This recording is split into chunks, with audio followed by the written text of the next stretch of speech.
All right. Everybody's filing in here. Hello and welcome, everybody. My name is Andrew Krause. I'm one of the co-founders here at IGA. Let's get this party started. So give me a second. Let me pull up a slide here. These are our experts today. So my name is Andrew Krause. I'm one of the co-founders here at Inventor Groups of America. Let me make sure, Stephen, does it say it's recording here? I think it does. It does. Yep, cool. All right, good. You got to make that's important. A lot of people are going to be watching this replay, but you guys are going to be able to ask questions of the speakers, and these other people who watch the replay aren't. So make sure to do that, okay, guys?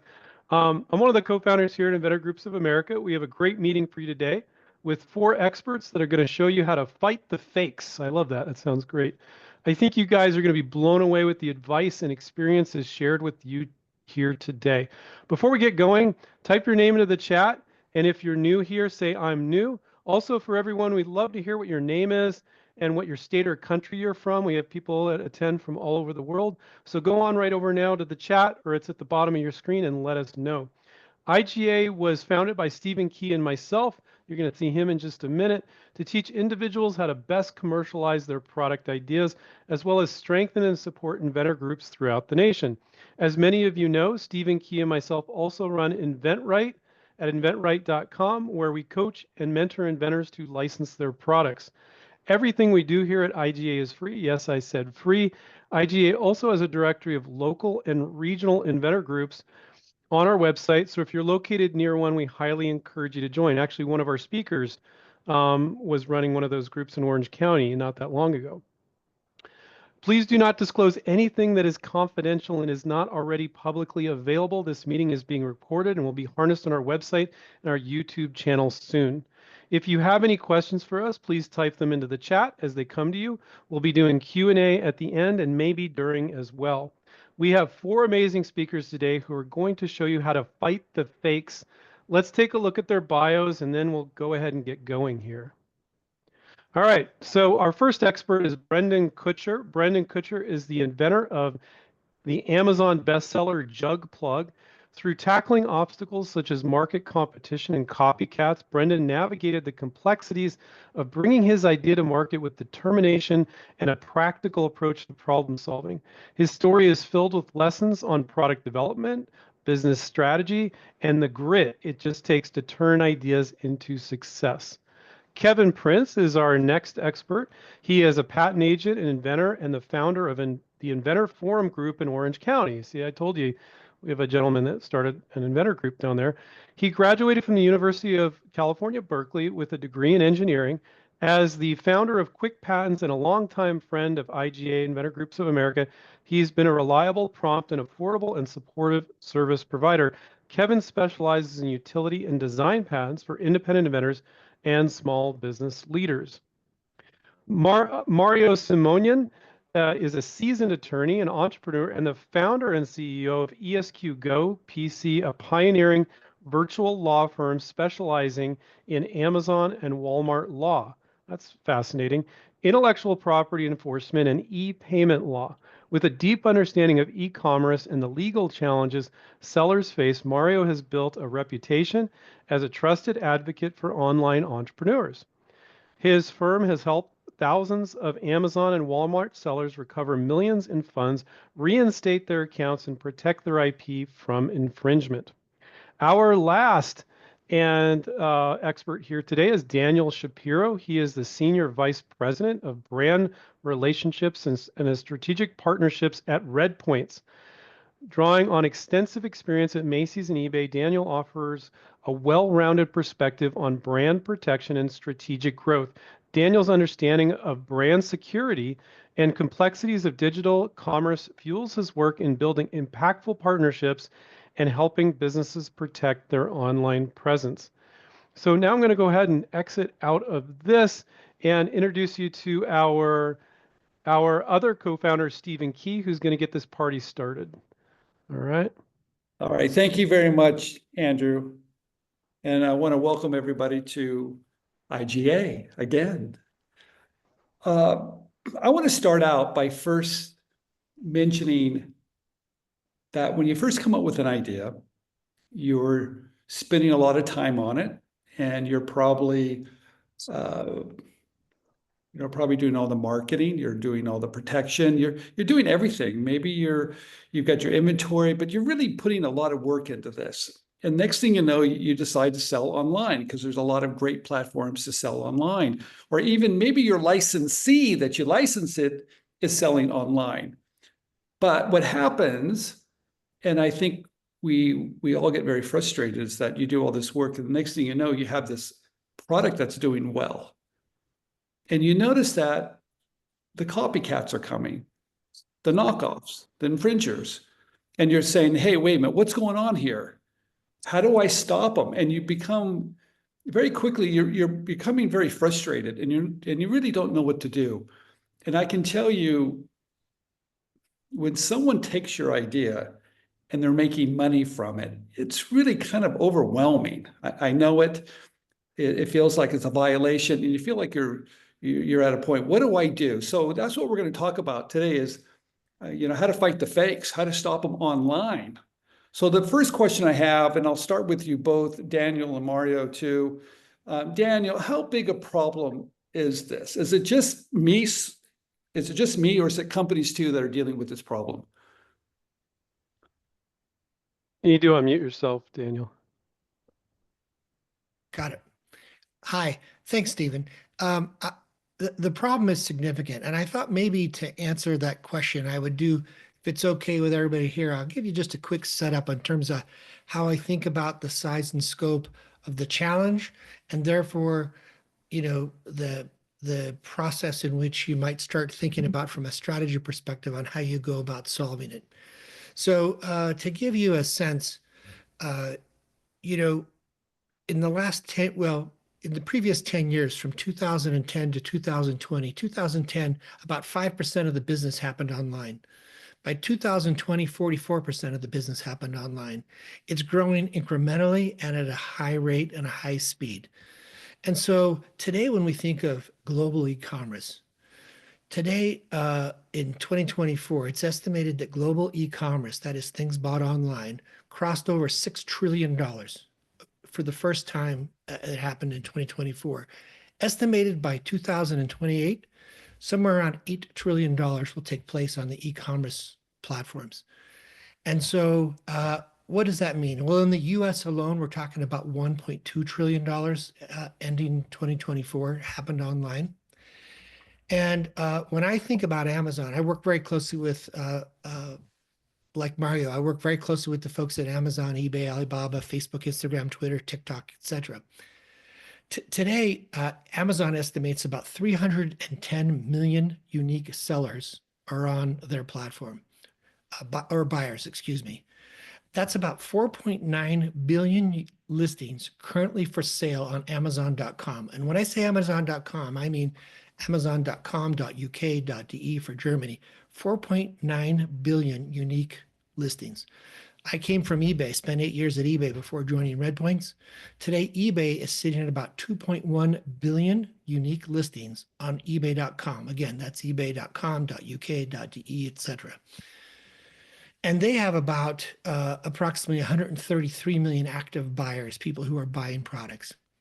And I'll share with you, I was at a conference not too long ago with the guy who heads up all things brand protection for Alibaba. And he shared that the Alibaba e-commerce structure, and they own many marketplaces. Some of you know Alibaba or AliExpress. There's other sites called Lazada, Taobao, 1688, Tmall, etc. That infrastructure of marketplaces, Alibaba is adding 1 billion new listings a day that weren't listed yesterday. So what does that mean for inventors? And Can you say that? Can you say that number again? Say that, please. I could tell everybody's doing a double take there. Yeah, it's unfathomable, but it's true. Alibaba is adding to the global platform. That's all of their marketplaces, not one particular marketplace, but that structure. About 1 billion items a day. I can tell you through sort of a quiet conversation, Amazon is nearly 1 billion items a day as well. So what does that mean for when we think of kinds of listings that are out there? It means that somewhere between 2 and 4 billion items will be listed tomorrow that weren't visible for us today. And the reason I bring that up is when we think about fighting fakes, which is, of course, the topic of our conversation today. How do you fight something where tomorrow there's another 2 to 4 billion items a day? So I share with you that I think long gone are the days of trying to do this with human capital. And today, without the deploying some level of technology, it just can't be done. I always think about this when I'm training people in the world of anti-counterfeiting, but I think about this. If we had President's Weekend, we had for our company, at least in the US, we had Monday off. If you think anybody might have started on a day early, like taking Friday off, so you had a 4-day weekend, you realize that if you come in on Tuesday morning and you're a brand owner or an inventor, like all of you folks on the phone, that you're somewhere behind, somewhere between, 8 and 16 billion items behind in your search to see if anybody's copied you.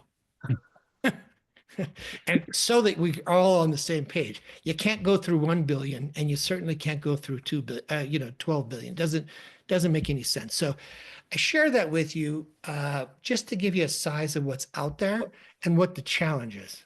Okay. Well, wait a minute. Now, this sounds horrible. It sounds great because there's probably a lot of people that want your product. But Mario, I've got a question for you. Do the online platforms really care about the fakes when it's just, it benefits them just to have more people on there all the time? I mean, do they even care? Yeah, great question. I do think they care, right? I do think they care. I think the better question is, do they care enough, right? I think that's the better question. So Amazon will come out with an annual report. This is how many millions or hundreds of millions we spent on sort of fighting fakes and counterfeits, right? But how much of that money was allocated towards fighting for fakes or copies for branded product or any other inventor? They look at it at a global, from a global level, right? And what that means is, if you're the Nikes of the world or the Pumas of the world that has direct contact into Amazon and can go to Amazon and maybe say, this is how much money we're investing in marketing, like where's the help, right? We're seeing all these fakes, then they're probably getting help. But for the normal sort of inventor and sort of solopreneur or the mom and pop shop, I don't think they're directly getting help from Amazon, or at least I still haven't seen it in my 12 years of dealing with these online marketplaces. And Mario, maybe if I could add on to that, because I think that's a really positive statement. One of the interesting thought processes that we don't always think about it is we want, or we'd hope that those platforms would assist us and help us. On the flip side, I'm going to show you a case example of a product by a cool invented product by one of our customers that until I saw that the guy did business with, I wouldn't have known was a real item. In other words, if some guy was selling that out of China, I would have assumed that it's not a real brand or it's someone doing it. And all these people who work at Amazon, unless they've ever seen that brand somewhere, they've come across it in a store, they found an online website.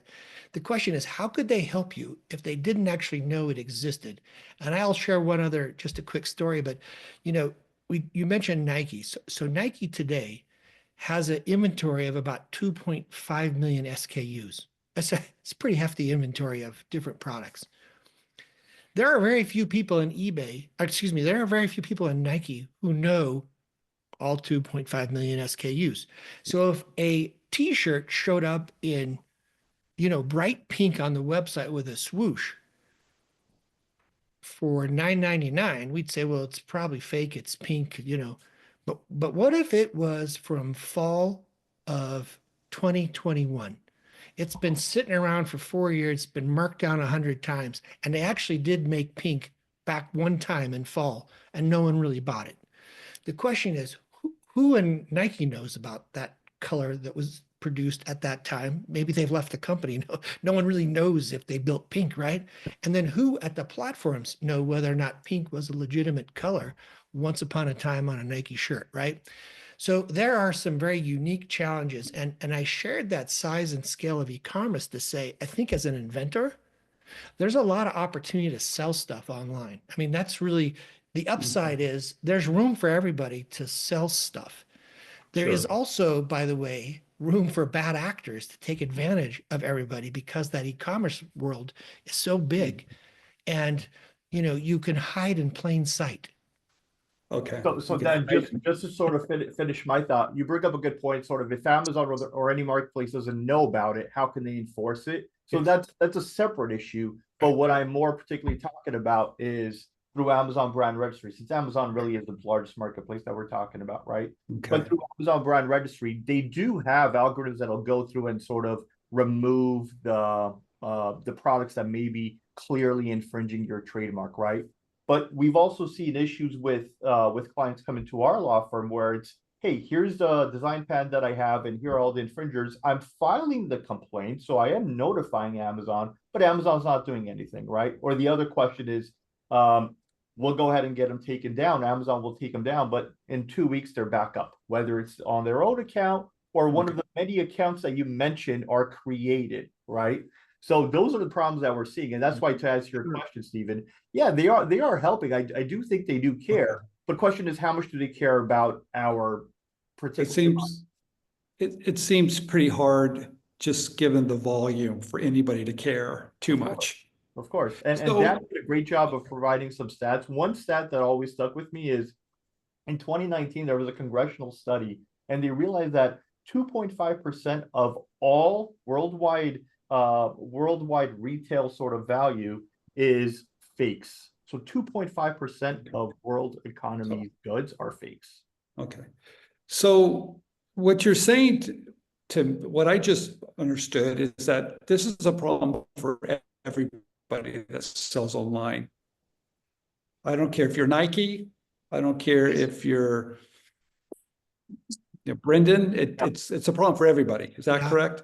Yeah, and I think Okay. and I think Mario brings up a really good challenge. I think that number is relatively accurate, in terms of the estimated size of counterfeiting, right? So think about in the world that we just talked about, when I mentioned 2 platforms by themselves, 4.9 billion listings on sale at Amazon, 2.1 there. If we extrapolate it across standalone websites, social e-commerce, social, marketplaces, etc., we're looking for needles in a haystack. In other words, someone is probably taking advantage of you online. The question is, can we find it? Can Amazon find it? And or eBay or TikTok, doesn't really matter. But there has to be this sort of what I would say sort of cooperation or collaboration between brands, between providers such as myself, between law enforcement, between attorneys like Mario. If we don't sort of like pool our, processes together, it becomes a harder fight. Yeah. Well, another question I have is, it seems like this is changing quite rapidly. I mean, from 6 months ago to, a year ago to 6 months to now, is that landscape changing constantly? Of just the issues and the problem. Purely for size growth, it's changing. So that's making it more complicated, but it seems like Amazon has different policies one year and it changes the next. Is that kind of a moving target as well? So Amazon is always changing their policies, and some of them I think are beneficial changes, and some of them may not make sense, right? So that is nothing new. Change is definitely constant. I think the major change that we've seen is sort of going from brick and mortar infringers to now everyone online. But I don't think that's happened in the last year or so. It happened since Amazon got popular. I think it's always been a cat and mouse game, right? Whatever new strategy we have, the infringers will look to sort of come up with a different method, and we got to build a better mousetrap. Yeah, I think that's what I was going to say, Mario, to your question, is that the speed of e-commerce is lightning. The speed of scamming is lightning pace. Just a few months ago, I did a conversation with some folks from the American Apparel Footwear Association, and one of the scams that was taking place at that time was there would be ads that were available on social media, and you'd click on it on your desktop, and it would be like, I don't know, silk flowers and trees, but it said it's 50 off Nike, right? But you don't see Nike, you see flowers and trees. You open up that same website on your phone and it goes to a website full of fake Nikes at 50 off, right? The desktop version is completely different than the mobile phone version, because that's a cool scam. Now that scam we sort of broke down. A lot of people attacked it, but there's some really cool challenges taking place now, just a few months later, because of the circumvention and the technique. And so I think maybe, Stephen, to your original question, which is, are some of the rules changing? They have to change because the circumvention techniques used by bad actors change so fast that they hadn't thought that that was something they needed to regulate or policy, right? It didn't exist 6 months ago. It seems like the people that are going to copy you or scam you are pretty clever and Really the way smart to do it. And every time we try to stop them, they come up with something else that's even more brilliant. Hey, Mario, let's jump ahead and talk about, now that we know it's a pretty big problem and it's hard. What do you do? What does your company do to fight that problem? Sure. So if a client came to us, let's say 2 years ago or 3 years ago, and said, "Hey, here's a problem. This is my product, and I've got a bunch of infringers," me and almost any other law firm would say, "Do you have $500,000 retainer?" Right? And obviously, most 99% of inventors can't afford that. What we've done in the last 2.5 years is sort of flip that on its head and said, you know what? We could actually go after these infringers and sort of freeze their assets. That way, we permanently remove these infringers. We get them to sign a settlement agreement saying that they're not going to infringe again, and also remove their listing. So it's a great benefit for the client because now they can afford it because it's zero out of their pocket, and a great motivator for firms like ours. So that's what we've done. But previously it was sending cease and desist letters to anyone outside the United States. They would just throw it away. There's nothing they're going to do with it, right? And sometimes going to Amazon would help, and sometimes it wouldn't. We would have to escalate through Amazon's legal departments and through Amazon's law firm, DWT. But even though sometimes it was like, okay, maybe we got them removed, great job, but 3 months later they may be back. But with this process, seems to be working a lot better, and I think very beneficial for the client and obviously for us too, because it really puts us all in the same boat and everyone's interests are completely aligned. So that's what we're doing nowadays, and I'll get more into it once I present the slides. But that's a 30,000-foot view. Okay, Daniel, you guys do it a little differently. How do you do it? Are you muted again? Got it. Thank you. So we're a technology provider for which brands hire us to do that monitoring of all those marketplaces or social media sites or standalone websites. And so, matter of fact, I just about to hit next week, I'll be with the company 7 years. And when I joined 7 years ago, there were about, I think I was employee 70. And today we're a little over 300. When I joined 7 years ago, we had about 130 brands using Redpoints. Today, we're a little over 1,300 brands using Redpoints. Okay. And today, we deploy a technology that allows us to monitor those marketplaces every day of the week, no matter whether it's President's Day weekend or not.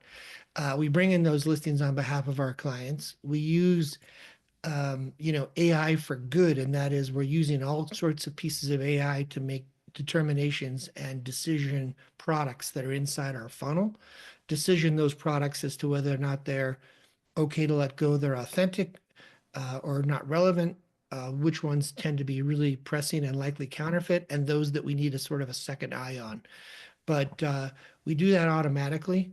And today, our company, on behalf of those 1,300 brands that we represent, we're sending around 400 to 500,000 takedowns monthly on behalf of our clients. And we're doing this in the US, Europe, Korea, India, Africa, Middle East, Latin America, all over the place. Let's talk about some of the tools that, as inventors and entrepreneurs, that we're going to need. Right. So let's start with you, Mario. What are the typical tools that help you, that you're going to need to stop some of these fakes? So as far as tools, software, when we started this process, we talked to other law firms and realized that they're using Excel spreadsheets to keep track of infringers and gather data.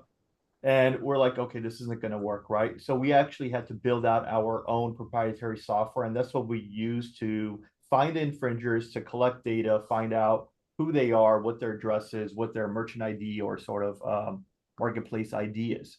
That's what we use. But as far as tools, I think it's as simple as get your trademarks as soon as you can, get your copyrights, get your patents, and go to someone that knows what they're doing. Kevin and I have worked together for quite a while now, and his patents are ones that we receive. We're like, okay, these are good. We can do something with it. But Kevin will tell you too, not all patents are created equal. Not all trademarks and copyrights are created equal. So don't go to your sort of LegalZoom or online service provider. Go to someone that knows what they're doing. But that's where I would start. That's where the foundation starts, is with your IP. Get your IP portfolio in order. As far as other software to monitor, part of it is just sort of knowing your product, number one. Number two, knowing how your customer behaves. That's really what I would look at, right? Where is your customer going for shopping? If they're going for example, Temu, then you need to make sure that you're also monitoring that. But knowing your client behavior, but most of all, getting your IP down. Daniel, question for you. Why is copyright important? And he said patents, but or patents or design patents? Which ones do you prefer? Well, I'll answer that. If I may just piggyback on Mario and say that, I think with inventors, I've worked with the USPTO before, and I think sometimes when inventors are coming up with this great entrepreneurial stuff, they may not envision one day selling it in Latin America or in Korea or in India, but those are protection. They're not only offensive ideas in case you choose to sell there, you're already covered, but they're defensive in case someone starts to counterfeit you. Because if we find your product in Korea being counterfeited, but you've never filed a trademark there, it's impossible to take it down because it's actually not counterfeit, right? So that's one thing I would just add to the trademarks that Mario mentioned that are really critical, thinking global, because today, I think the value proposition of e-commerce is that you could envision a customer from, Korea. You could envision a customer from Japan. And so the world allows us to do that. But as Stephen, to your question about copyrights are really, really critical. We take down for some very large nutraceutical companies, that is nutritional supplements. They don't, the particular two brands I'm thinking of don't particularly have a counterfeit issue, but they have a lot of people who aren't authorized to use their images without their consent. And we take down tens of thousands of images on a marketplace because those photos belong to that brand. They haven't authorized anybody to use those photos. And so we take those photos down. And about 52% of the people who were listing those products disappear. The other 48% may relist, but they'll take a picture of that product on their bed or their kitchen counter. And I can tell you that disrupts their sales because we all get nervous about buying something we're going to, digest, but it's on someone's bed. We feel like there's cooties there. And so it clobbers their sales. So by taking down those really authentic and very expensive pictures that you've hired someone to do for your business, it is a great defense, and sometimes the first line of defense for helping inventors protect their product. But let's say I'm on a limited budget here, you guys, because you scared me a little bit here. I hope not. Right? Because you just said, I'm going to need a trademark basically everywhere. Or maybe I do, maybe I don't. Maybe it's the United States enough. But yeah, do I need protection of all those tools everywhere? Or should I just kind of look at the countries that are going to probably purchase my product?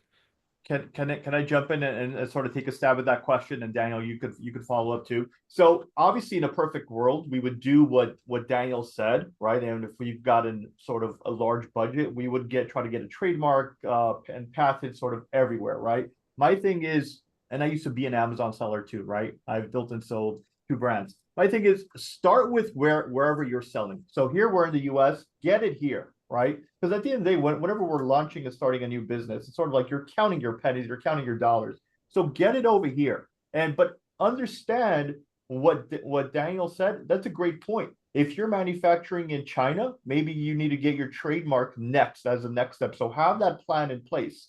But I don't think it's very reasonable or realistic for us to go out and get a trademark and patent everywhere across the world. That's number one. Number two, going back to the copyright thing. So copyrights, I think, can be very powerful, right? Because it's super easy to get very, very quick.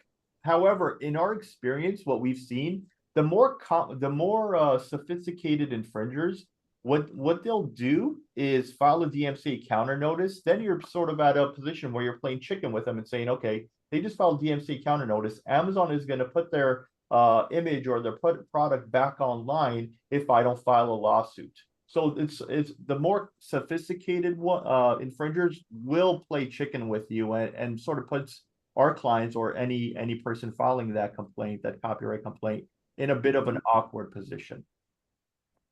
Daniel, I love patents, by the way. Okay. And I'm actually loving design patents a little bit more these days because it seems like they're easier to stop the online fakes because you can actually see it. Where a patent, you might have to read it.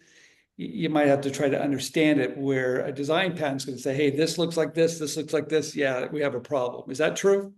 Yeah, and I think more and more marketplaces, not just domestically here in the US, but globally, are accepting design patents as a legitimate takedown. It used to be there were very few that would do it. The old company I worked for, eBay, they're probably one of the last few guys that are not accepted. I mean, they're just so rigid. But most marketplaces and social media platforms are accepting design patents, and so although not as expensive as a utility patent, but obviously costs money, but they are a very successful tool to use. I think it's a great tool if it works in the budget for sure. Well, fantastic. Now, Kevin, you're up. All right. Design patents.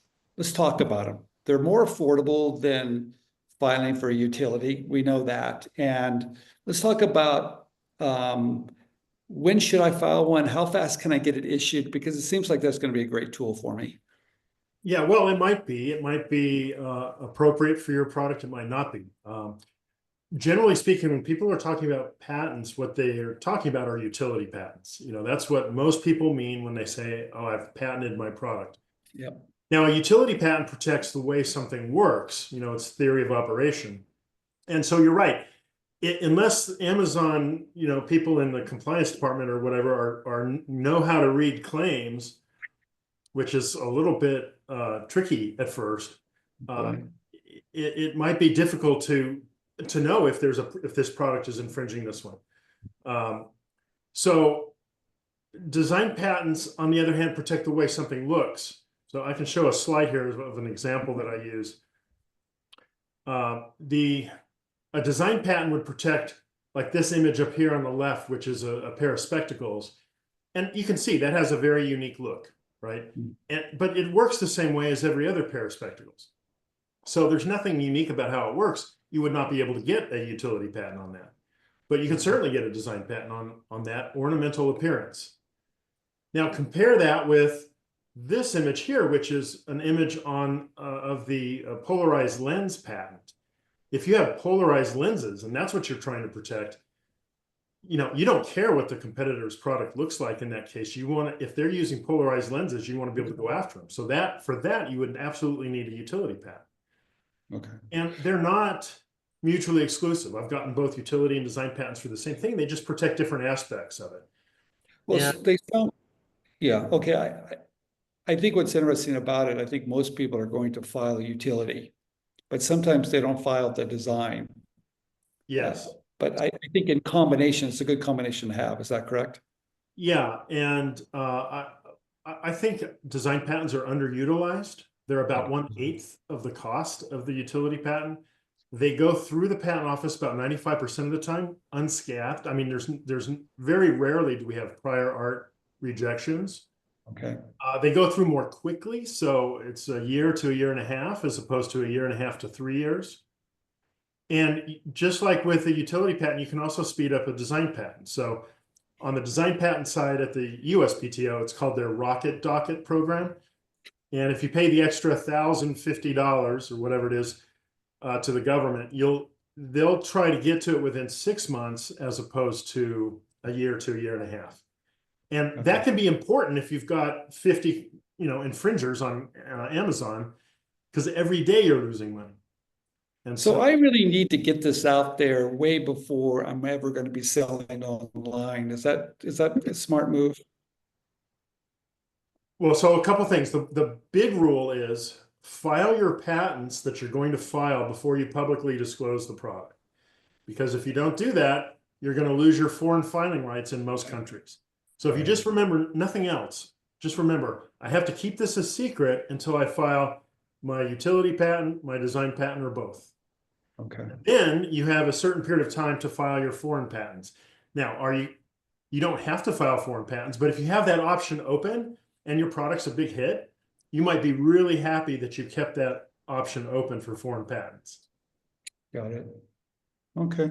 Just to make Fair a enough. general statement, as far as what's been shared so far, if you had to go in order of expense, the cheapest is a copyright, next is trademark, next is design patent, next is utility patent. And ease of enforcement, I think copyright, very clear quite often, and trademark, very, very clear. I mean, in the fashion business, they can't really protect their new clothing designs. But if it says Calvin Klein, ooh, that's knocking it off, right? So copyright, trademark, design patent, utility as far as costs go. Yeah. Let's give a real case experience situation here. Brandon, where are you? I see you. I'm here. Can you hear me? Yeah, how are you? Good, good, good. Now, we first met because you said you had a problem and Mario helped you and Kevin helped you. Could you tell your story a little bit about how it all started and what your product is? Yeah, so it's the jug plug, the water jug cap right there. Yeah, so I started selling it. Well, I came up with the idea, I want to say like late 2021, I believe it was. And I started selling it and I it started selling well. I didn't know like how many people were going to What is buy it it, first originally. of all? What does it do? It caps the water jug. So the issue that I was having was I was getting the water jugs delivered to my house, and then I found out that I can just fill them myself at the local, Walmart or whatever for, a quarter of the price that they were charging me.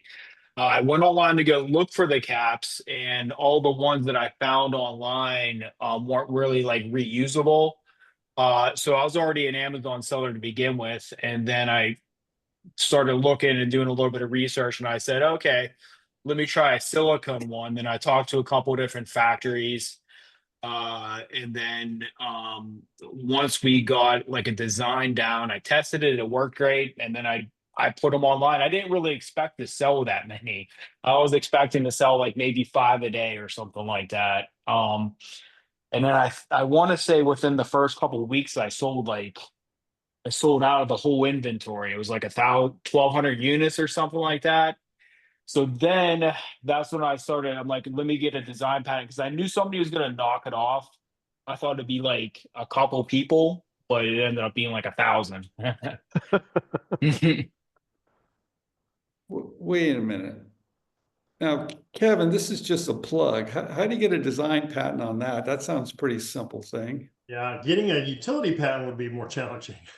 Yeah, I looked into the utility, and Kevin said that won't happen. But I knew the design patent was good on Amazon because I listened to other podcasts like months before said that, okay, if your design patent looks similar to another product on Amazon, Amazon was just gonna take them down. But again, I found out that wasn't the case either. Yeah. Well, first of all, how did you find Kevin? Is he a neighbor of yours or what? I Googled a bunch of patent attorneys and I talked to a couple, and then I think there was like something where I can schedule a call with Kevin. Okay. And then I scheduled the call, and then we talked about it, and I said, just let's go, let's get moving. So we started filing it. Okay. All right. So you got this idea, it's a hit, you start selling it, everything goes wild, and you realize, holy cow, I'm getting knocked off. When do you call Mario and how do you find him?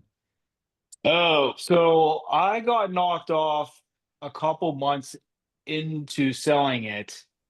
And again, I'm like, I kept on raising the price of the product to, I think I started at $12 and then I went to 15 and 16, 17, 18. I had them at $20 a piece. And so, and I'm selling over 100 a day or whatever. And it was, I'm making all kinds of money. And then next thing you know, one copycat pops up and then some more pop up. And then within like, let's say I want to say around May or something, there was like 500 or so. And at that point, I'm just waiting to get the patent. I'm selling the product, and like, I talk to Kevin every, couple weeks or a month or two to see what's going on with it. And there's no updates. And then I want to say February 23, I get the patent. And then from my understanding at the time, I can just go to Amazon brand registry and just open up a case and provide the ASINs of the copycats, and then they're going to remove them. And within 15 minutes of sending the email to brand registry, I already got a response back from Amazon. They denied me. And then I'm just like, man, like it was just, I was just furious at that point. It was rough because I waited so long to get the patent, and I thought I could like at least get some of these people removed so I can start getting my sales back. But they didn't really do anything. And then I started calling a bunch of different attorneys just to kind of see what it was. And I think I talked to a couple people like, yeah, they told me that they can get the people, the infringers removed. Um, but it was like a monthly fee involved with it. It was like $1,000, and then like they do something like monitor it for 3 months at like $500 a month or something. Okay. So I just kept calling around. I talked to somehow came across Mario. I talked to somebody there, and he's like, "Yeah, Mario would like to talk to you as soon as possible." And then I think like that day we talked.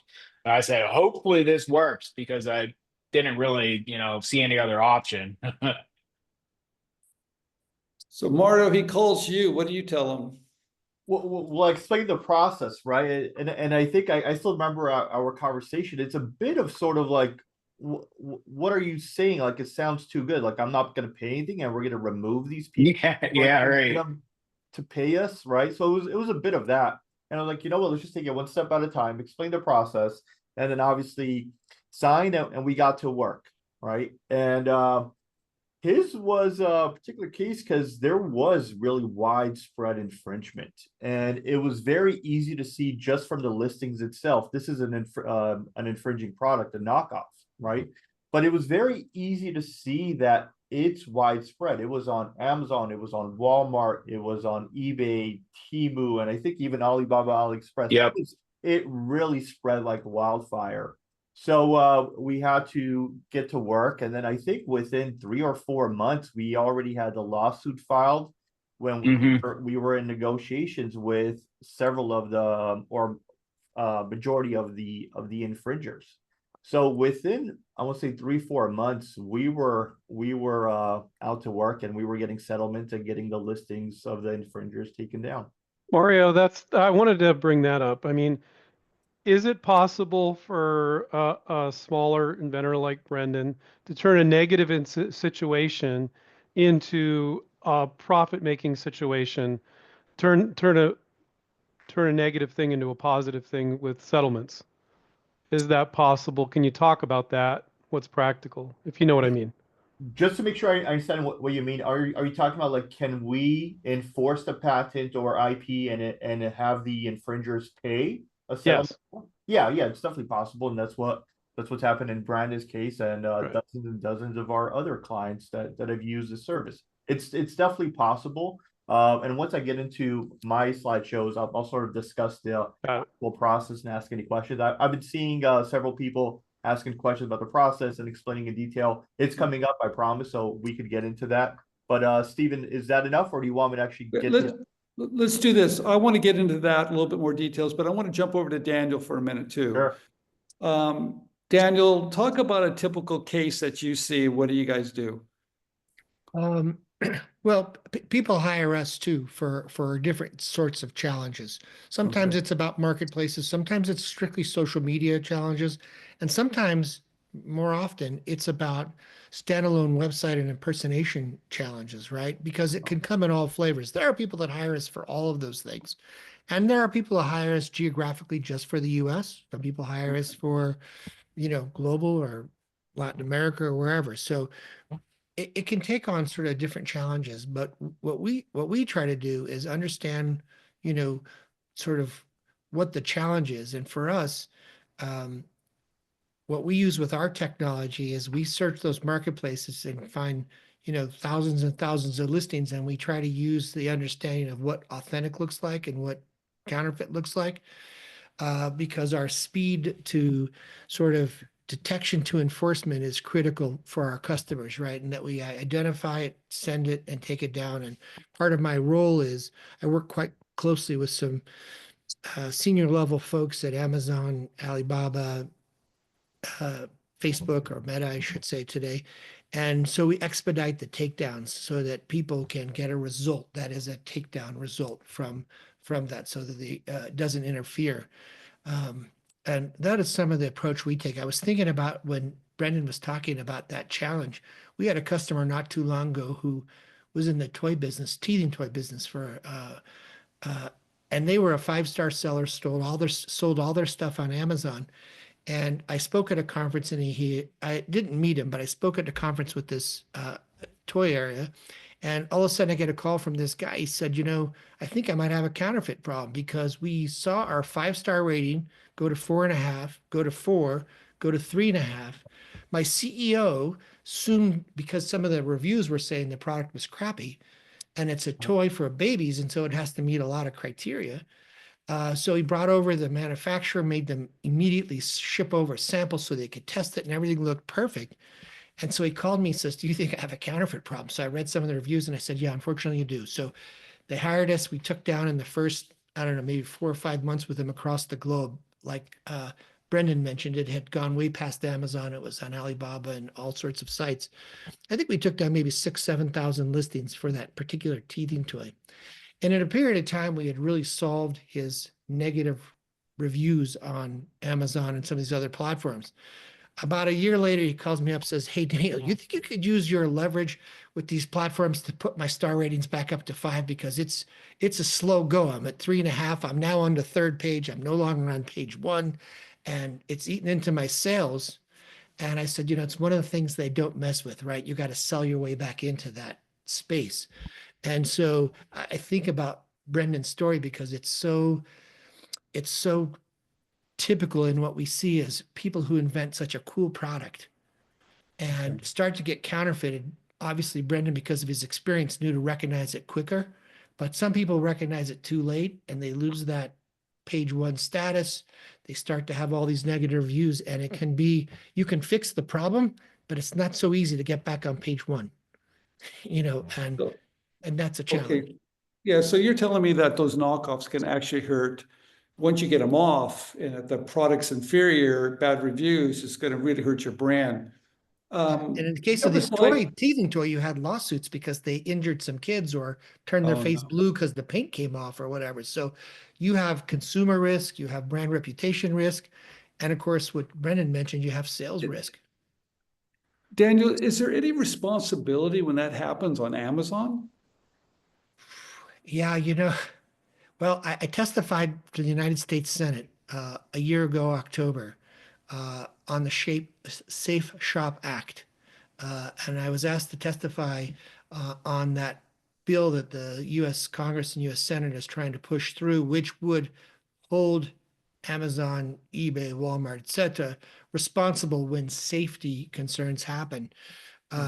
Identifying what safety could mean is sometimes challenging. I'll share maybe just a quick story, but I was at a conference again with a guy from a big denim company, famous denim company, and they happen to do a lot of in factory raids of denim. They did this one particular raid in India of denim that they found counterfeit denim, but they noticed the people were blue at their neck and their hands were blue. And so often when they would do these raids and take thousands and thousands and hundreds of thousands of pair of denim, they would clip off their tags and at least they'd donate them to third world countries because it's still a pair of jeans. But because they were blue, they were a little nervous and they had the product tested and there were high levels of mercury in the denim. And mercury is a neurotoxin. It can really do bad stuff to your head. And I said to him after the conference, I said, how long was that out there? Like, were you doing test buys along the way to find this factory? He says about 6 months. So there were shipments of that out there. And I think about, God forbid, someone bought it and put it in their washing machine with their other denims and they just moved mercury to all of your denims. Okay. We don't know the health and safety concern of something like that. Wow. Before I move over to Mario real quick, Daniel, how important is it to have those relationships with those major online sellers? Because you mentioned that a couple times. The platforms, you mean? Yeah. I think it's critical. And I think, one of the things Mario said at the very beginning, which is, yes, Nike has their own relationship and so does Apple. They don't need me to have a conversation with Amazon, but any mid-size or small-size business, it is very hard, if not impossible, to get a hold of anyone. And so our value proposition for a lot of our customers is, A, I do that for you, or we as a company do that for you because you need a voice. And because I mentioned of our volume today, sending 400,000 to 500,000, the volume we generate on every one of those platforms is probably the top volume they have to get through every day for the volume of notices that we're sending. And so we can be a voice for our customers who need that voice, desperately need that voice. So Mario, we're back to you. Okay. You said you had some slides you want us to see? Yeah, and just to answer the question that you answered to, that you asked, as far as Amazon being liable or responsible, so Amazon can be sued for certain safety things, but the sellers, third-party sellers, indemnify them. So at the end, whatever bill that Amazon pays is going to come back to the seller and say, hey, I protected you and you're supposed to indemnify me. Here's a bill, right? Wow. So there's that. But let me share my screen. Shame on them for that indemnification clause. Yeah. All right, can you see my screen? Yeah. All right. So this is the jug plug. This is Brendan's product that we talked about, and obviously he's got a beautiful story about it. Some of the things that happen behind the scenes we're not gonna get into, but just know that every case is unique and every case always is more complicated than what it may seem, right? But again, we were able to achieve these results. So Brendan came to us with a design patent on a product like this. This is a knockoff that I discussed. And as I mentioned, he had a lot of infringers across several different marketplaces. And we went through, and I know it's over 500 now, but we removed 500 plus infringers, and we did it permanently, meaning these people weren't coming back. Something we see whenever we reported infringers to Amazon for them to remove it is there's a good chance that they're going to come back, whether it's on the same ASIN or they're going to come back under a different seller name.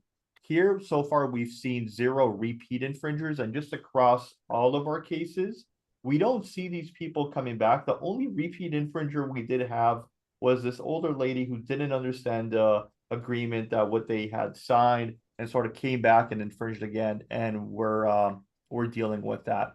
But we don't see repeat infringers. Funds recovered, we recovered 6 figures. Obviously, I'm not going to say the exact amount, but enough to say that Brendan and I were very, very happy, right?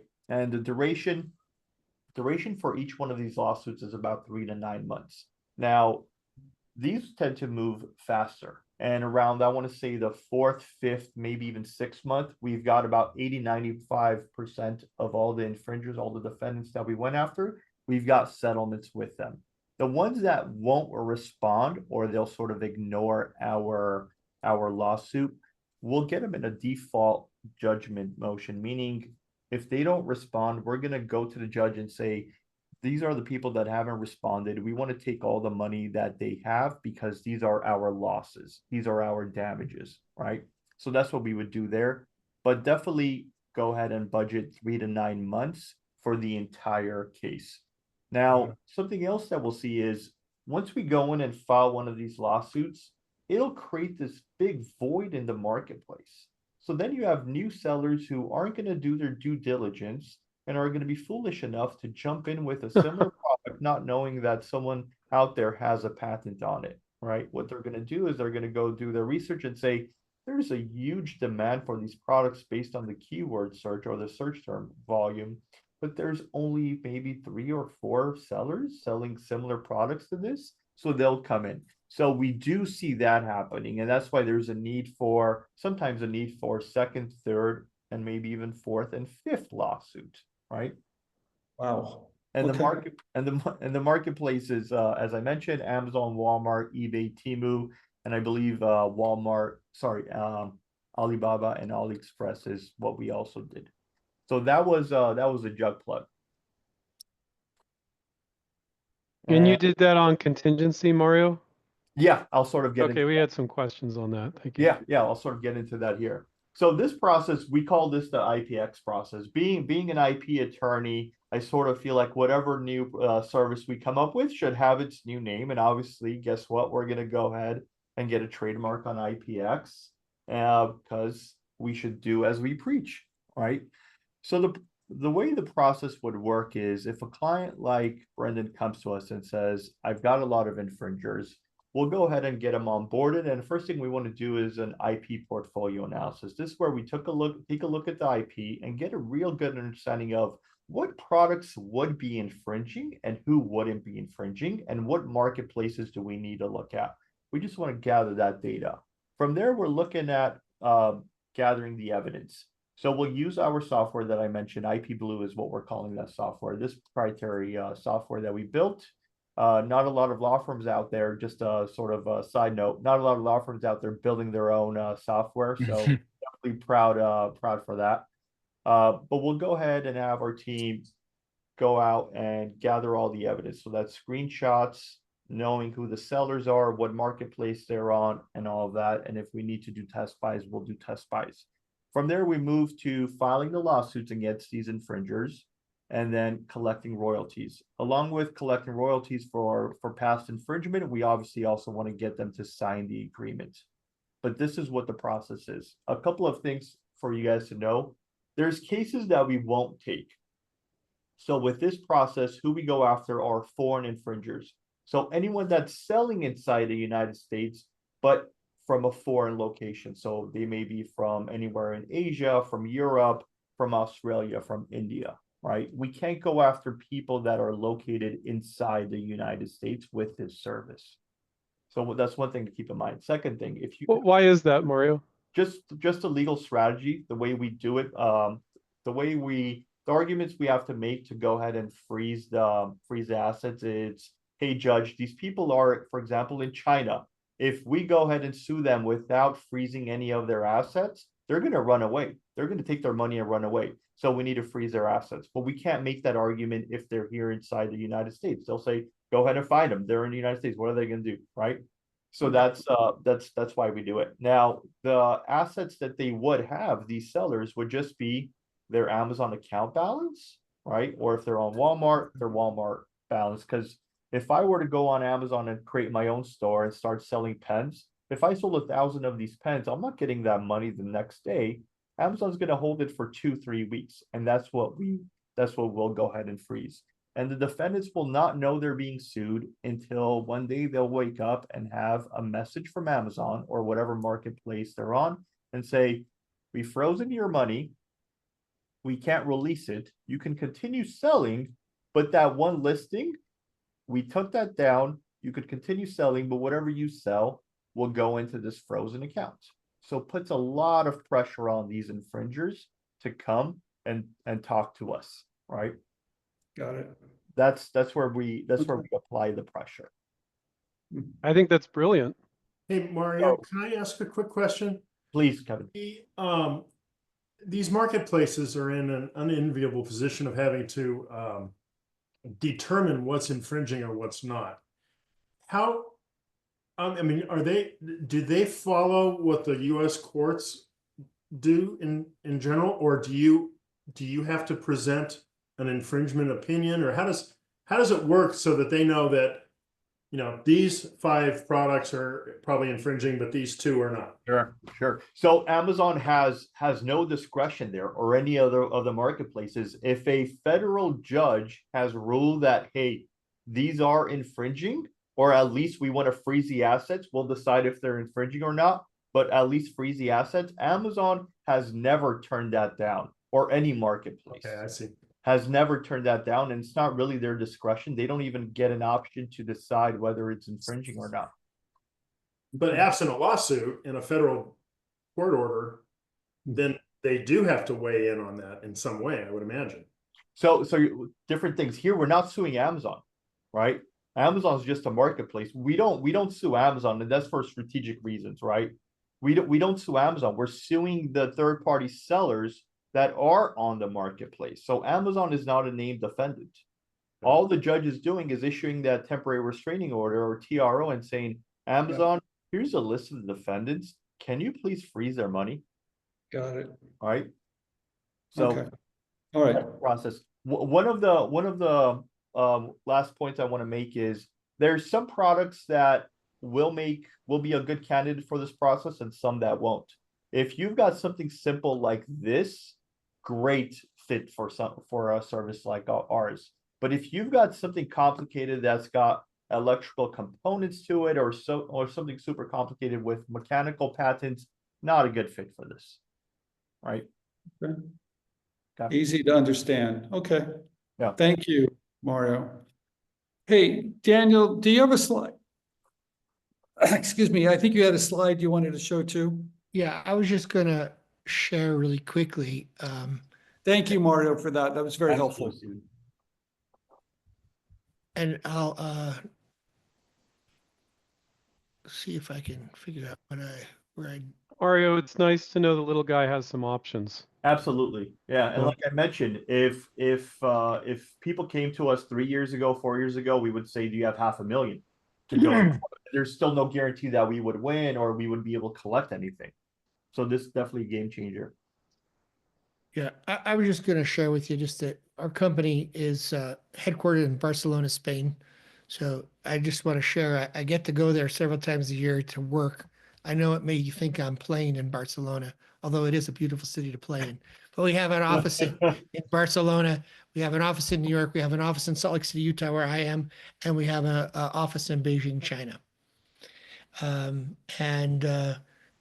This is sort of just a quick snapshot of the company. I just want to share with you, this is a large, and this is authorized for me to share with you, but Puma has been in business a long time. They came to us sort of tired and exhausted of fighting the fight.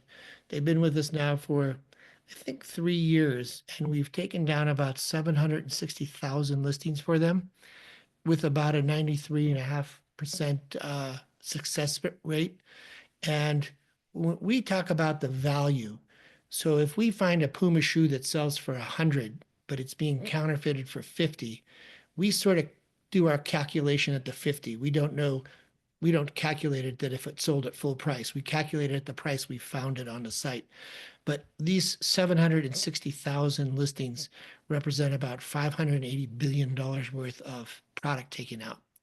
So some people have significant challenges, and even though they're a significant company, different from most of our people on the phone today, the challenge is identical. It's tough. It takes tenacity, and you have to sort of solve it.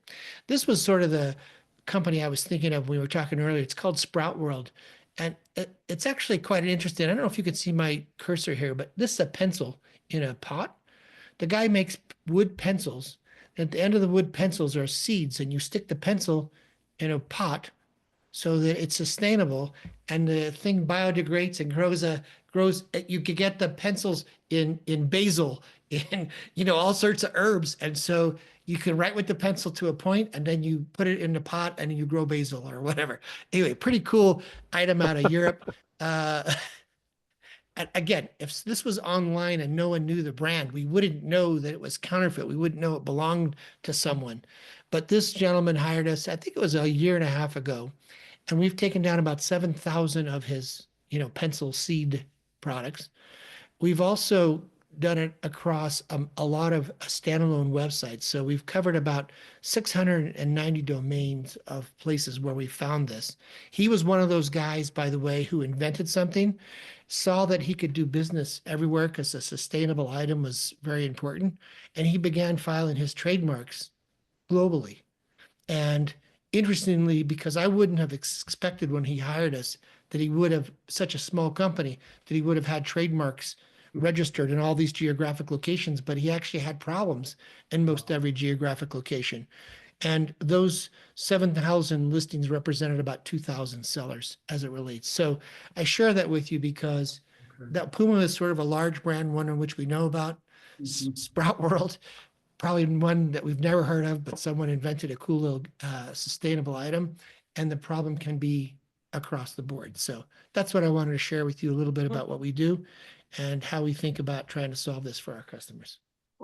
So you've got a full range from small to medium to big companies. You know what's really interesting too? He had the foresight to trademark that name. Yeah, that's another crazy thing, right? The name, the product. He really did some nice work from an IP. I don't know who his lawyer was, but he was really advised well. Wow. Hey, we've gone over quite a bit of stuff. Thank you very much, everyone. I'm sure we have a couple questions. I'm sure we have more than a couple questions there. There's plenty. I I got see, a few here. yeah, I see 99 comments in the chat. Do you want me to take some, Stephen, or Sure, did you? please. Okay. We pretty much answered this, but if we could go into it. Question: does Amazon treat trademark infringement the same as patent infringement in terms of taking down infringers? So can we do a brief summary of what's the difference? And let's do copyright, trademark, design, utility, and just give like a brief summary with your opinion on each one, on what's realistic there and what do they respond to go. Okay, we're going to be going back on some stuff you already covered. Do you want to go first, Mario? Sure, Andrew, and they're asking for Amazon specifically. Yes. Okay, so with Amazon, and if we're talking about copyrights, trademarks, and design patents, you could go ahead and file the complaint through Amazon's portal, right? If you just go ahead and Google file IP complaint on Amazon.com, it should be the first listing that comes up. So those three are easy. When it gets more complicated is when we're talking about utility patents. Amazon created their own little court system called Apex, Amazon Patent Evaluation Express program. It used to be called something a lot more weird than that. So this is actually the better version, the Apex. It's supposed to be the shorter version. But with Apex, what happens is we would go ahead, or the inventor, the utility patent holder, would go ahead and file the sort of form to join Apex and then list all the ASINs that are infringing. From there, Amazon contacts the owners of those ASINs or the sellers and says, hey, Brendan wants you to join Apex because they believe you're infringing on their utility patent. If you want to join, you've got 21 days and you need to deposit $4,000 by the 21st day to go ahead and join. If the other side decides to pay and join, pay the $4,000 deposit, then they would come to Brendan and say, Brendan, you also need to deposit $4,000. So then it's this ping pong of complaints that the patent holder will file, the other side responds, and then the patent holder has the option of responding to the other party's response. Okay, and at the end, the arbitrator or their neutral party decides. Now, Amazon, what they do with that $4,000 that each party pays is they'll go ahead and hire either a retired attorney, retired judge, or active attorney, but someone familiar with patents and someone that is neutral. Okay, so that person plays the judge during this process. Whoever wins, they get their money back. The $4,000 they get back. Whoever loses, Amazon keeps that money and gives it to that arbitrator or that neutral arbitrator. And then if the infringer loses, their listing gets taken down. That's the Apex process. Inside Amazon, I know that there's been talks about potentially getting design patents to also go through the Apex program, but they've been talking about that for the last year or so, and we still haven't seen that happen. But that's the different reporting mechanisms between utility patents and trademarks, copyrights, and design patents. May I add just one sort of nuance to that statement. So when a seller decides to sell on Amazon, and by the way, I think as an inventor, it makes really good sense to sell on Amazon. But when you do upload your pictures, while you may not be aware of it, you actually click a button that basically forgoes your rights of copyright because you put those pictures for public view. So now when someone starts to sell on your ASIN, you can't claim copyright on that other seller or the other sellers on your ASIN. And when it comes to infringements, that is counterfeits, you have to be surgical. That is, you have to have a way in which to remove a particular seller and identify him as a counterfeiter on your particular ASIN. We have some Amazon, some new customers that go after, I don't know, brand name misuse or a copyright. And when they do that, they take down their own ASIN because that picture is in front of everything. So we have to be a little bit thoughtful once you decide to upload. And by the way, Walmart uses that same technique, which is when you upload your photos, you forego the right to use copyright. eBay, you can upload your photos and sell on eBay. Someone else has a listing that's using your photo without your authority. You can take that photo down without, selling that or listing your photo without your express written consent. Daniel, let me just add some color to that. So what Daniel's talking about is the BSA, the Business Solutions Agreement, which is like the master agreement that every seller, whether you realize it or not, you click and agree to it, right? And part of that is whatever image you upload, Amazon gets the non-exclusive right to use it. Now, we've never had it. The understanding of that, the sort of policy reason behind that is if I'm creating a listing and I have this image on my listing, Amazon can use that. Amazon can use that to maybe advertise, send emails about it, and so forth. If other people come onto my listing, right, in the Amazon world, they call it hijackers, I can't file a complaint and say, Amazon, what the hell is going on, right? But however, those people, Amazon can't take my image, or not Amazon, but any other party can't take my image that I uploaded to my ASIN that I created and go create other listings. That's not allowed, right? But we give Amazon the non-exclusive right. And Daniel's right. You need to be very careful when you're filing a IP complaint and make sure you don't take down your own ASIN. But if you're filing it against other hijackers, you need to identify that it's the offers, the other sellers that you want to get taken down and not yourself or your listing. Okay. Well, and thank you, guys, for addressing Apex, because Kevin had a question on that, so you addressed his question as well. So thank you. Stephen. Yeah, a lot of people are asking about cost, of course. Daniel, let's start with you for a minute, because I think I understand your business model a little bit, but correct me if I'm wrong. You'll look at a situation someone has, and you'll look at what needs to be done, and there's really kind of a monthly fee that you do X amount, but sometimes that continues because you're always policing it. So you're kind of like you have this guard. I'm going to say the red points is like your guard protecting you weekly, monthly for as long as you need it. Is that correct? And there's a fee associated with that? Yes, that's correct. So we consider ourselves like a SaaS company, which is software as a solution. And so we charge, and we generally do a 12-month contract. It is paid monthly by, some people pay up front, but I would say 95% pay monthly. But to your point, we take a look at the amount of trademarks we'll be solving for, and we take a look at what region or geographical areas you want us to solve for. Is it just Amazon, or is it domestically just 10 marketplaces in the US? Is it social media? Is it standalone websites?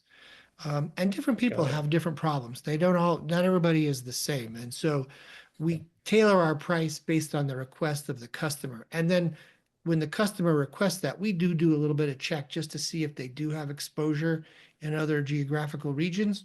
And if they're right, which most of the time the brand is right, they don't have an exposure issue there, then we can make a price that makes sense for this region. And then unlimited detection, enforcement, we take care of all that. Only thing we need someone to do is help us when they start, help us understand what's authentic and what isn't. and then we go after it.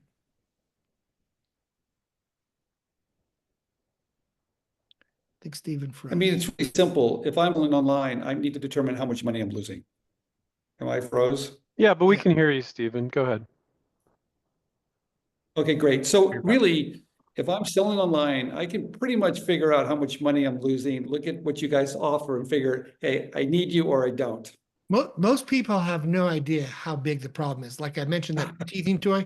If Good you had point. asked him, did he have 7,000 listings that are out there on these marketplaces, he'd have never known it was that big. I didn't know it was that big until we got into it. But most people don't really know Good how point. big it is until you get there, right? I mean, you have to Okay. sort of drill down a little bit and see what the challenge All is. And we use a lot of imagery to help Okay. us drill down.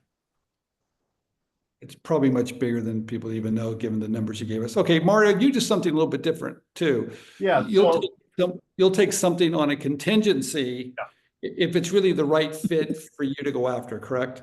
yeah, so we'll know early on whether it's a good fit and whether we want to take that case, but we don't have the clients pay anything. I think that was one of the other questions, like how does Brendan pay me? So whatever amount we collect, let's say it's $100,000 from the infringers, we'll go ahead and split that amongst us and the client. So that's how we work. So we'll take on Okay. all the risk. We'll take care of all the expenses, whether it's ordering test samples for products or paying for court fees and things like that. We'll Got take it. care of that, and then we'll take a percentage of it. So Perfect. 0 out of the So top. in every situation, you really need to look at it very carefully and determine what's the best method for everyone. Absolutely. What other questions we have there, Andrew? These are good questions. I'm going to do kind of an amalgamation of a bunch of questions. So let's say you're an inventor that has a simple product like Brendan, and they want to sell on Amazon. What would you do in the way of protection? What would you do from the get-go? And for Daniel and for Mario and Brendan, if you want to jump into, what would you do if you had to do it again from the beginning? And that's kind of an amalgamation of a bunch of different questions that people asked you. Brendan, why don't you go first? What would Okay. you do if you had to do it all over again? Had a simple product like you did. What would you do from the get-go? Okay, so the first thing I would do was definitely file the patent as soon as possible. But the way I did my first patent, I claimed the whole entire design, and I kind of learned that that may not be best. It might be better to claim the part that's functional that you don't want people to copy, because people were able to get around, the lawsuits sometimes because they changed one particular thing on their copycat design. And so sometimes it's better to claim less than the entire thing. And I think that's probably, what I'm going to do moving forward if I can. Okay. Mario, what would you do? What would you advise a new inventor with a simple product? What should they do from the get-go before they get on Amazon? This is assuming they already have the patent. No, what would they, no, what would they, Oh. would they get a patent, a design patent, a Yeah. copyright, a trademark? What's the mindset? How should they set things up? The whole deal. I would say definitely first look at the patent and see if you could get a patent. From there, again, patent, trademark, right? Not every product you could get a patent on. So that's where you would talk to someone like Kevin. So talk to Kevin, see if you can get a patent, but trademark you could always get on your brand name or sort of slogan, logo. Do that before you jump on Amazon. That's what I would say, first steps. Copyright, we didn't really get into that a lot. I mean, things are automatically copyrighted when you just do it. When you do a speech, it's automatic, but you can file it with the Library of Congress as well for a few bucks. Do you suggest people do that, or do they just put the little C with the circle around it? So Yeah, what you're be talking about is registered. common law, yeah, or common law rights. So Right. trademarks and copyrights both come with common law rights. I wouldn't suggest you rely on that. But as far as getting a copyright, my strategy is focus on the patents, whether it's utility or design, whether you can get it and get a trademark. Copyrights we could do later on too. Copyrights, I'm not really big fan of, and we use it very, very strategically. So if we need to get a copyright later on your product images or things like that, we could do, or your packaging, we could do. But at a minimum, do those trademark and patent. Okay. Daniel, what would you do? What would you do if advise an inventor from the get-go? I always yield to the lawyers. I'm not a lawyer. I've been doing this for about 15 years, but I'm not a lawyer. But I do think that the trademark is, first and foremost, along with the design patent, if it's designable, are really critical. We've had some people who have built an item and they didn't get the trademark finally approved, and then someone else challenged the trademark. Now they got to redo their first run of product. So it's expensive, obviously, to be an entrepreneur. And so making sure before you build your first item and stamp it, I'd make sure you could get that trademark cleared so that your production is solid. Before we end, we're coming up on the hour and a half. Kevin, put your telephone number and everything down in the chat so people can see that. Of course, Mario, if you've got any information you want people to see in the chat, please put that as well. And Daniel, I'll put my personal email, or they could probably find you too. But if you have anything that might make it easier for people, if they need you, if you could please put that in the chat, that'd be helpful. Andrew, we need to take a group picture, and I want to thank everybody. This has been great information. I think, you guys, it's just the reality of life today. And I think what's really amazing is the opportunity to sell around the world too. Come on, let's talk about that, the opportunity here. It's amazing, but you have to take some precautions and you have to think far in advance. And you've got to have some really good people that can help you. And I think there's a great group here that can pretty much protect you with all the things you're going to need. So just plan ahead, but plan ahead that you're going to have a big hit on your hands. And if you are, make sure you're out ahead of it. So when it does happen, you can go get them. Yeah. Mm-hmm.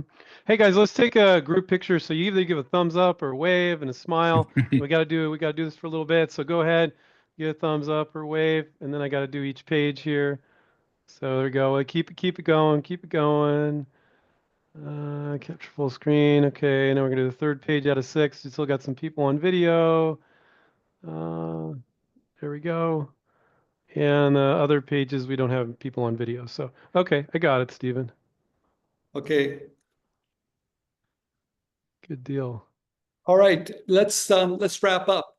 I want to thank everybody for attending today. I think this was really helpful. I think it's something that we need to keep in mind. This recording will be up on IG8. It will be up on InventRight TV. So if you want to watch it again, which you probably do, you'll be able to find it there as well. I highly recommend Red Points. I've known these guys for a long time. I've spoken to a lot of people that they've helped. They love their product or service. You guys, like you said, if you wait 3 or 4 days, how many other people are out there possibly getting ahead of you on the line? Or that number scaring me there, Daniel. Mario, thank you for doing such a great job. Great story. Using Kevin also, I'm a big fan of yours. Your stuff is fantastic. I highly recommend Kevin Prince, you guys, if you need him. The guy is spectacular. He does all my work as well. Mario, wonderful. Thank you for stopping those fakes for Brandon there, because I'll tell you, when I first heard that story, I was like, yeah, we got him. We fought back. We got those guys down. I was really happy to hear it. And it seemed like everybody was happy to hear it as well. Of course. So thank you, everybody, for coming. Yeah, Andrew, Stephen, thank you for this opportunity and for having this community where we could come together and actually share stories like this. So as you guys said, the small guy knows that there's options out there. Absolutely. I think people will be watching this replay for a long time to come. And I think knowing that the little guy has options is incredibly empowering. I think if that's one thing you guys all leave with, it's that. So I'll remind everybody to take care and keep inventing, and we'll catch up with you guys next time. And thank you, Madeleine, for organizing all this. Thank you, Madeleine. I want to give a wave, Madeleine. Thank you. Bye, everybody. Thank you. Thanks, Bye. everyone. Bye.